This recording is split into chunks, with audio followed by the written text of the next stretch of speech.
नमस्कार, SN news चॅनलमध्ये आपलं स्वागत आहे। नाशिक पेठ राष्ट्रीय महामार्ग क्रमांक 848 वरील रस्त्यांची जागोजागी चाळण झाल्यामुळे अनेक वाहनांना अपघात होतानाचे निदर्शनास आलेले आहे। या रस्त्यावर मोठमोठे जीवघेणे खड्डे पडले असून अपघातांची मालिका सुरूच आहे। या रस्त्याची तातडीने दुरुस्ती व्हावी अशी मागणी परिसरातील नागरिक, प्रवासी तसेच वाहन चालकांकडून होते आहे।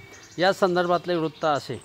नाशिक पेठ राष्ट्रीय महामार्गावर दररोज अपघातांची मालिका सुरू असून रस्त्याच्या दुरस्तीमुळे अनेक मोठमोठी वाहने व दुचाकी चालकांना आपला जीव गमावण्याची वेळ आलेली आहे। या मार्गावरील वांगणी या गावाजवळ काँक्रीट रस्ता दुतर्फा मोठमोठे खड्डे पडल्यामुळे दररोज या खड्ड्यामध्ये लहान मोठी वाहने घसरल्यामुळे वाहनांचे नुकसान होते आहे।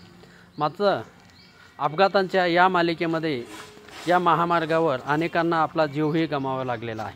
2 दिवसापूर्वी वांगणी येथील अनिल प्रधान यांना अज्ञात वाहनाने चिरडल्यामुळे त्यांना याच खड्ड्यामध्ये जीव गमावावा लागला। या अपघातामध्ये त्यांच्या वाहनाचाही चेंदामेंदा झाला। या परिसरातील ये-जा लक्षात घेऊन येथील रस्त्याची तातडीने दुरुस्ती करावी अशी मागणी परिसरातून आता जोर धरू लागलेली आहे।